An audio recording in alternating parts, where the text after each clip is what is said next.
새 영을 부어주소서. 나의 하나님, 내 영을 새롭게 하소서. 나의 하나님, 나의 우리가 아버지. 지금도 신앙생활을 할 때 우리 신앙을 구성하는 부분이 크게 두 가지가 있습니다. 한 가지는 뭐냐면요, 하나님의 말씀 부분입니다.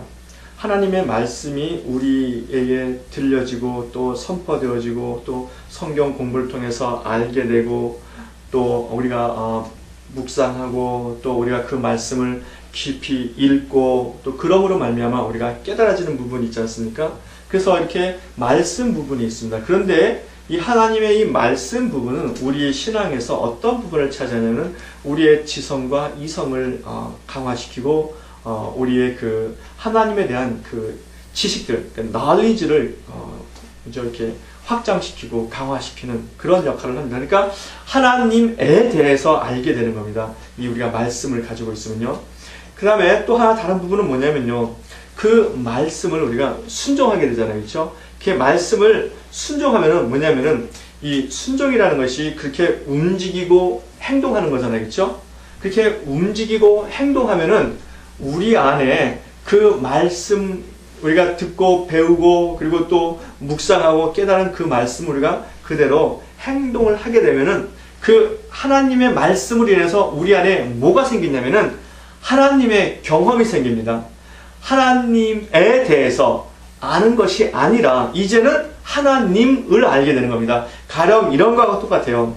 우리가 예전에는 펜팔 같은 걸 많이 했잖아요. 그렇죠? 그래서 펜팔을 해가지고 서로에 대해서 많이 알았는데 그 다음에 서로 어느 날 약속을 해서 만나서 대화를 하면서 밥도 같이 먹고 그리고 여행도 같이 다니면서 그 사람을 알아가는 거죠. 그러니까 이전에는 그 사람에 대해서 알았는데 이제는 그 사람을 알게 되는 거죠. 그러니까 그 사람의 지식이 내 실제적인 경험이 되고 내가 그 사람을 더 깊이 알게 되는 거죠. 마찬가지로 우리가 하나님 말씀을 순종하게 되면은 우리 안에 하나님의 경험과 하나님의 지식이 생기게 되는 것이죠. 이게 굉장히 중요한 겁니다. 그러니까 우리 머릿속에 있는 이 말씀, 이 지식, 이런 것들이 우리가 그 말씀을 듣고 순종을 할 때 그것이 내 가슴에 내려와서 내가 그 하나님을 알게 되고 하나님과 동행하게 되고 하나님과 함께 우리가 나아가게 되는 거죠. 그래서 신앙은 이렇게 두 부분으로 되어 있습니다. 근데 이것이 왜 중요하냐면요, 하나님 말씀 우리가 알고 묵상하고 깨달은 이 상태는 우리 머릿속에 있는 이 상태인데 그 상태는 어떤 상태냐면요, 우리 안에는 이미 뭐가 있냐면은 내가 알고 있던 이전의 지식과 경험, 세상의 방법 등이 있습니다. 그런데 요 이전에 있던 세상의 방법, 경험, 지식, 내가 알고 있는 것, 이런 것들은 우리가 신앙생활 할 때 어떤 역할을 하냐면요, 로마서 7장 24절에 바울이 말한 것처럼 오호라 나는 곤고한 사람이로다. 왜 곤고한 사람입니까? 내 안에 하나님을 사랑하고 하나님 말씀대로 살고자 하는 것이 있는데 이전에 나에게 속한 것들이 내가 그 하나님에게 나아가는 것을 방해하고 그렇게 못 나가도록 만든다는 거죠. 마찬가지로 우리가 하나님 말씀을 듣기만 하면 이것이 우리 안에서 이게 같이 있는 겁니다. 그런데 우리가 말씀대로 순종하고 그 말씀대로 살고 그 말씀대로 우리가 행동을 하게 되면은 하나님 경험과 지식이 생긴다 그러잖아요. 그렇죠? 그렇게 제가 말씀드렸잖아요. 그러면은 우리 안에 또 다른 지식이 생기는데 과거의 인간적인 지식, 세상의 경험, 세상의 지식들이 생긴 거와 그 다음에 하나님의 말씀대로 순종하고 또 그대로 했더니 생기는 하나님에 대한 경험과 지식이 같이 이렇게 우리 안에 생기게 됩니다. 그러면은 우리가 어떻게 됩니까? 이전 것들을 버리기가 쉽잖아요. 그렇죠? 이전 것들을 버리기가 쉽고 살아보니까 경험해보니까 하나님의 지식이 이게 참 지식이구나, 이게 정말 진리구나 라고 생각하면서 우리가 그것을 택하게 되는 거죠. 그렇죠? 우리가 그것을 취하게 되는 거잖아요. 그래서 우리 크리스찬들이 말씀을 순종하고 말씀을 지키고 그렇게 행동할 때 우리가 온전하게 성장하게 되는 겁니다. 그래서 성경은 우리에게 자꾸 뭘 강조하냐면은 우리에게 하나님 말씀대로 행하라, 순종하라, 그대로 지켜라, 그것을 강조하는 겁니다. 그래서 예수님도 산상수훈 마지막에 내 말을 듣고 행하는 자는 마치 반석 위에 집을 지음과 같으니 그렇게 우리에게 말씀합니다. 바로 그러한 이유 때문에 그런 겁니다. 그러니까 우리의 신앙이 이렇게 지식적인 부분이 있고, 그 다음에 역시 마찬가지로 지식인데 경험적인 지식, 하나님을 아는 경험적인 지식을 쌓는 그런 부분이 있어요. 이게 두 개가 같이 믹스가 되어져야지 우리가 온전하게 성장할 수 있습니다. 그런데 하나님 말씀에 순종하고 하나님 말씀을 우리가 지키고 하는 것은 무엇과 같은 거냐면요, 훈련과 같은 겁니다. 그래서 신앙생활에서 중요한 것은 무엇을 듣고 배우는 것이 중요한 것이 아니라 바로 이 훈련 부분이 중요하다고 하는 겁니다. 그래서 어떻게 그렇게 말씀대로 살 것이냐, 어떻게 그렇게 순종할 것이냐, 이것이 굉장히 우리 신앙의 실제적인 부분을 만든다고 하는 거예요. 근데 우리 인생은 사실은 이 훈련의 연속입니다. 가령 아이가 태어나면은 본능적으로 엄마의 젖을 먹잖아요, 그렇죠? 그렇게 엄마의 젖을 먹고 나면은 그 다음에 이 아이가 하는 것이 뭐냐면요, 훈련입니다. 그래서 말을 하는 훈련, 걷는 훈련, 먹는 훈련, 또 조금 더 잘하면은 부모에게 순종하는 훈련, 또 책을 읽는 훈련, 공부하는 훈련, 계속해서 이런 훈련의 연속이게 됩니다. 그렇게 훈련을 받다 보면은 이 아이가 성장하게 되죠, 그렇죠? 그래서 바울은 성경에서 우리 크리스찬들을 뭐라고 비유했냐면요, 그의 가장 사랑하는 그 제자인 디모데에게 마지막으로 편지하면서 뭐라 그러냐면은 우리 크리스찬들을 바울 그 디모데에게 세 가지로 비유합니다. 하나는 농부와 같은 사람, 하나는 경주하는 자와 같은 사람, 그 다음에 군사와 같은 사람인데, 이 중에서 이 경주하는 자, 이 군사는 이게 훈련을 많이 필요로 하는 사람들입니다. 이렇게 훈련이 제대로 되어져야지 군인이 되는 것이고요. 경주하는 자가 그 경주에서 온전하게 승리할 수 있게 되는 거죠. 근데 이렇게 훈련을 하는 것은 어떤 거냐면요, 이런 겁니다. 우리가 그 지식적으로 아는 그런 것들이 우리 몸의 감각으로 그것을 완전히 알도록 하는 것이 훈련입니다. 그러니까 우리의 이 지식은 대뇌에서 주관하잖아요, 그렇죠? 근데 우리의 운동은 어디서 주관합니까? 소뇌에서 주관하잖아요, 그렇죠? 그래서 대뇌에 있는 이 지식을 우리가 이 운동을 함으로써 이 소뇌에다 그것을 이렇게 새기는 거라고 그렇게 얘기를 하더라고요. 마찬가지입니다. 우리 그리스도인들이 머릿속에 있는 그러한 지식을, 대뇌에 있는 그러한 하나님에 대한 지식을 우리의 그 삶에 우리가 그렇게 실천하고 순종함으로써 그것이 우리 세포 곳곳에, 우리 몸의 곳곳에 그렇게 배어져서, 그러니까 우리의 체질을, 하나님을 믿는 그러한 체질로 만드는 거라고 그렇게 말할 수 있습니다.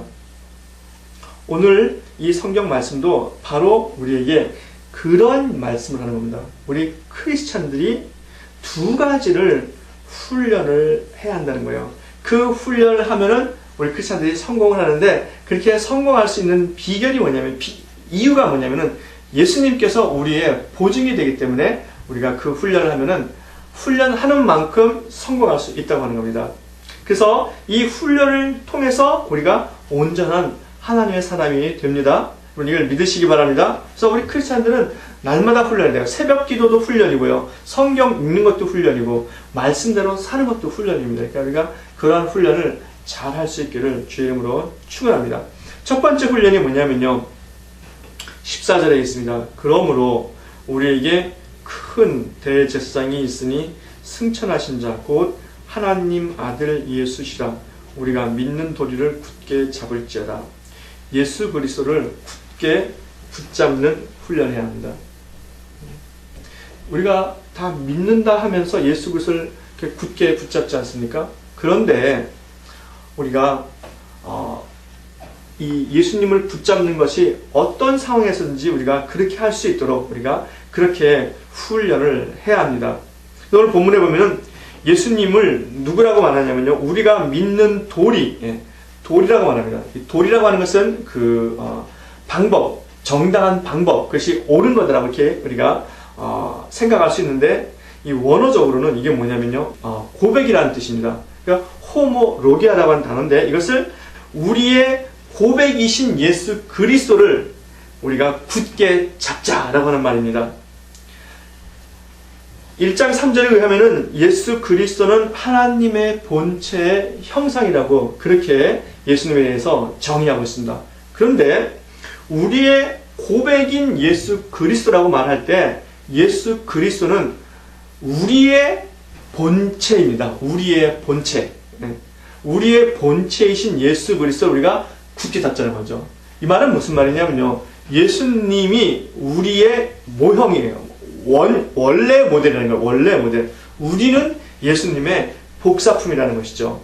그러니까 우리가 예수 그리스도를 믿는 도리를 굳게 잡자는 것은 우리의 삶에서 항상 예수 그리스도와 동일한 고백을 해야 한다는 거예요. 동일한 말을 해야 한다는 겁니다.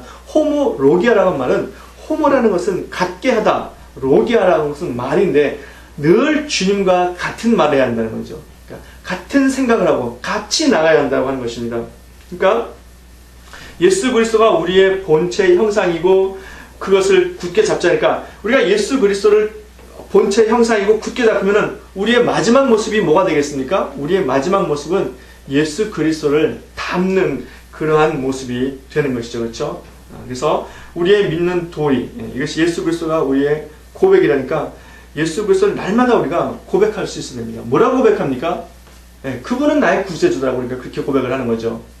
그분은 나의 힘이시다. 그분은 지금도 살아계시다. 그분은 지금도 역사하신다라고 하는 이런 고백을 계속하는 거예요. 주님께서 성경을 통해서 말씀하신 그 말씀의 내용을 우리가 우리의 삶에서 날마다 고백할 수 있어야 되죠.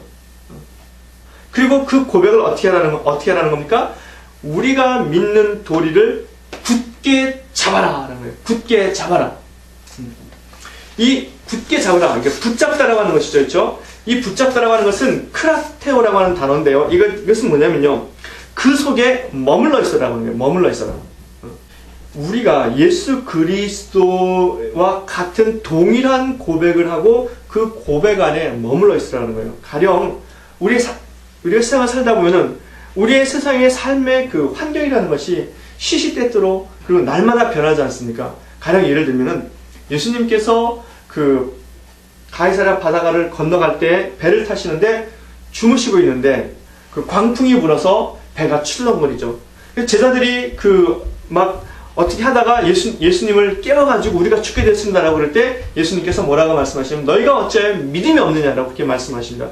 바로 그러한 상황이죠.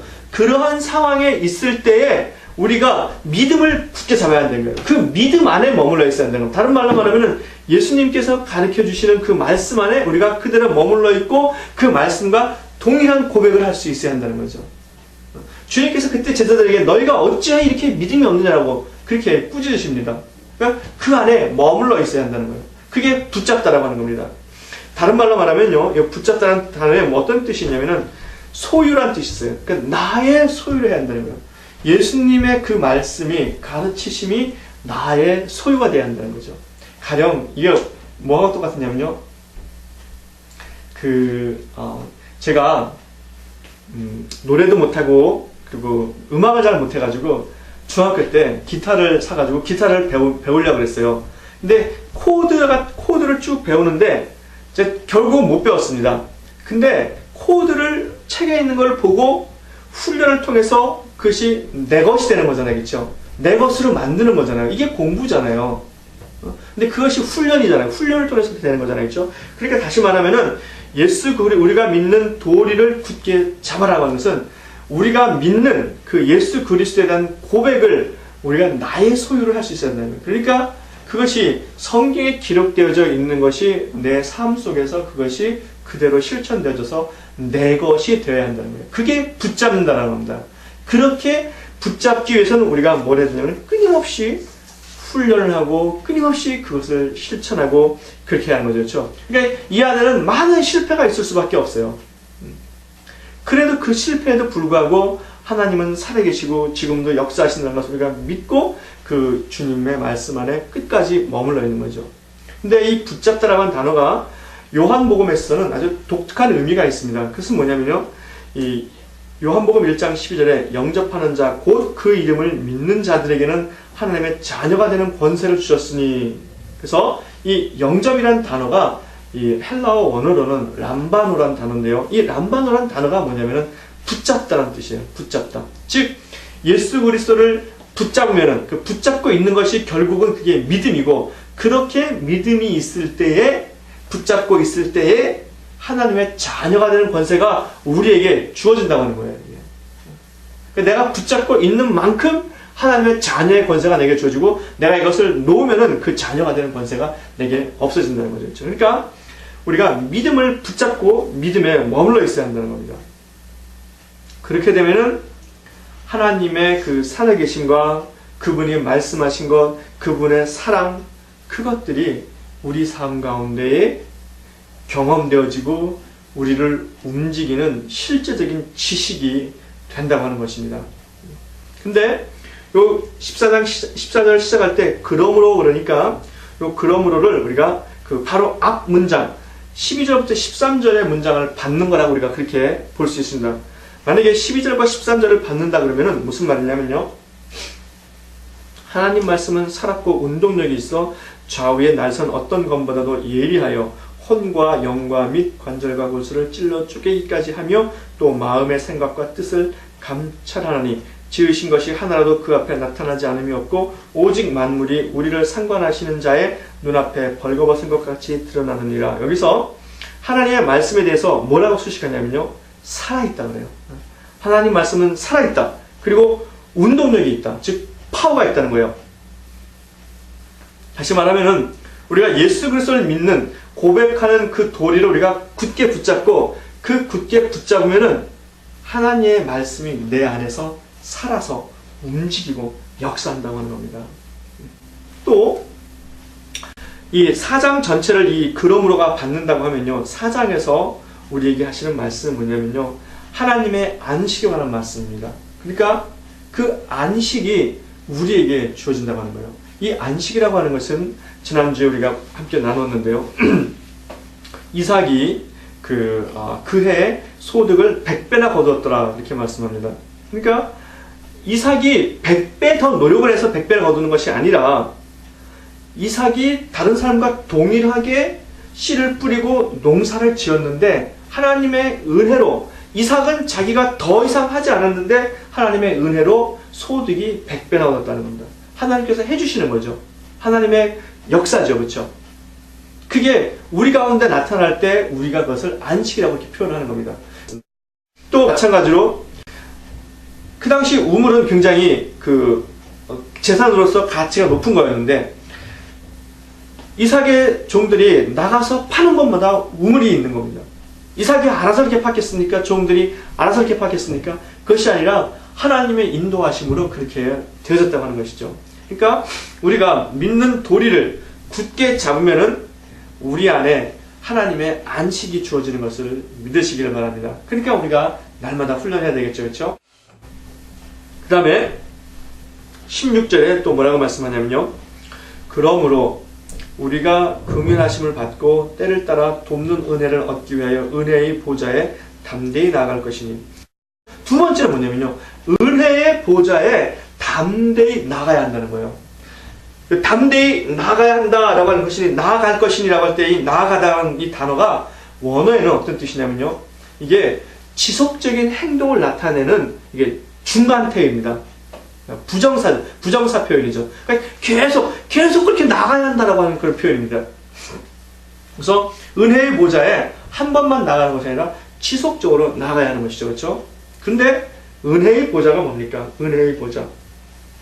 은혜의 보좌는 그 지성소에 있는 그 법궤 위에 하나님께서 수라불을 이렇게 날개를 걸고 그 위에 이렇게 판을 두라 그러지 않습니까? 그것이 시은 자, 그게 속죄소입니다. 그 속죄소를 말하는 겁니다.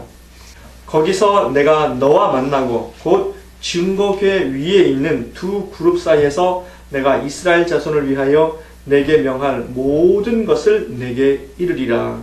그렇게 우리에게 말씀합니다. 그러니까 이 하나님의 이 법궤 위에, 보호자 위에서 하나님의 역사가 나타나고 그 말씀을 통해서 하나님께서 이스라엘에게 하실 일들을 모세에게 보여주시고 제사장들에게 알게 해주신다는 거죠. 그렇죠? 그러니까 이 은혜의 보호자에, 근데 왜 은혜라 그랬습니까? 그것은 이 지성소의 법궤 위에 있는 그 속죄소, 속죄의 자리, 시은좌는 1년에 한 번씩 대제사장만이 거기다가 속죄제를 드리고 갈 수 있는 곳이에요. 그런데 예수 그리스도가 십자가에서 죽으실 때 이 지성소 휘장이, 성소의 지성소 휘장이 위에서부터 아래로 찢어졌다지 않습니까?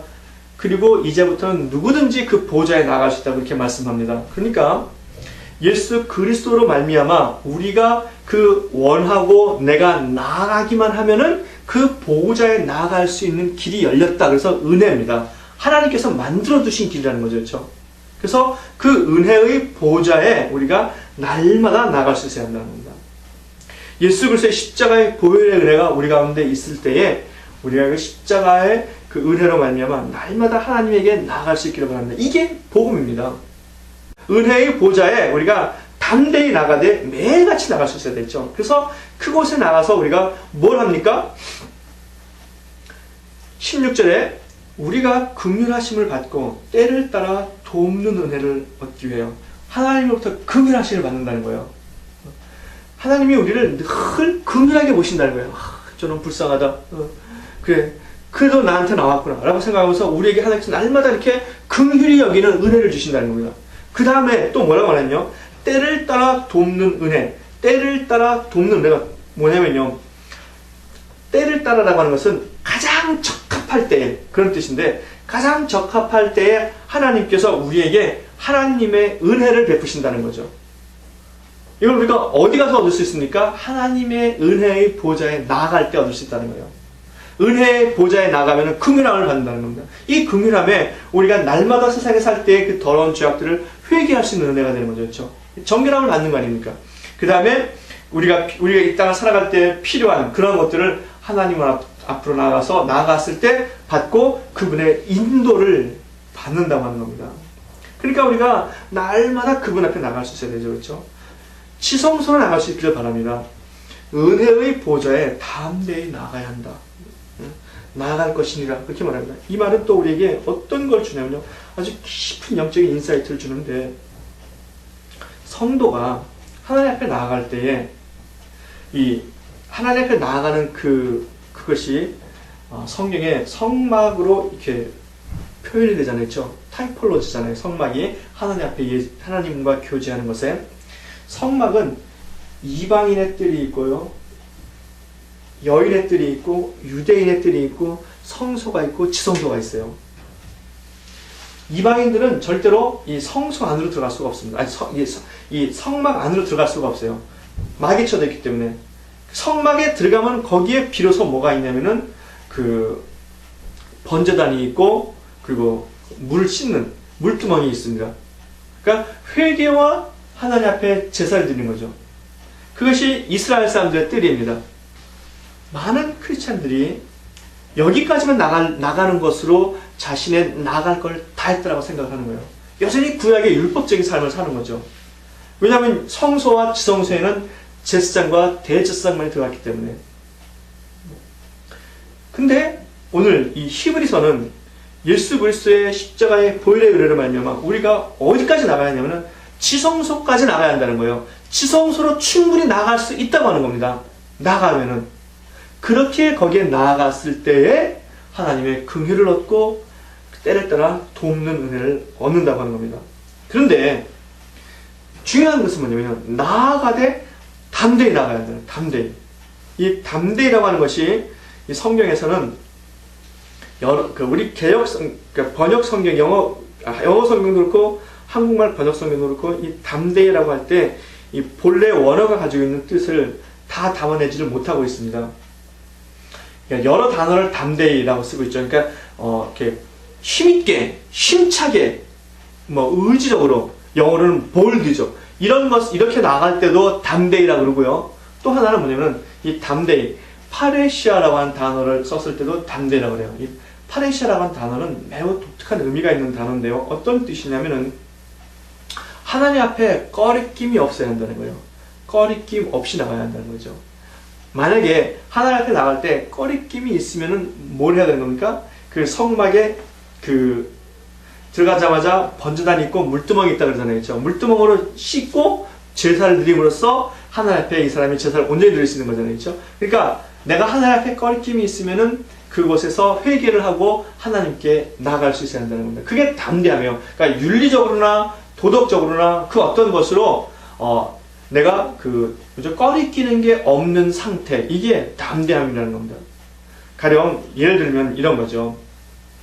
아담과 하와가 그 뱀의 유혹으로 말미암아 범죄했을 때 그들이 동산을 거니시는 하나님의 음성을 듣고 어떻게 했습니까? 숨었잖아요. 왜 숨었습니까? 죄를 졌기 때문에. 그 죄가 하나님 앞에 나아가는 담대함을 빼앗아간 거예요. 죄가 하나님과 그 아담과 하와 사이를 가로막고 있는 거죠. 그렇죠? 그게 담대함이 없어진 거죠. 그렇죠? 또 어떤 얘기였냐면 우리 춘향전을 잘 알잖아요. 그렇죠? 춘향전의 하이라이트는 이몽룡이 어사출두해가지고 그 변학도의 생일잔치에 나가는 겁니다.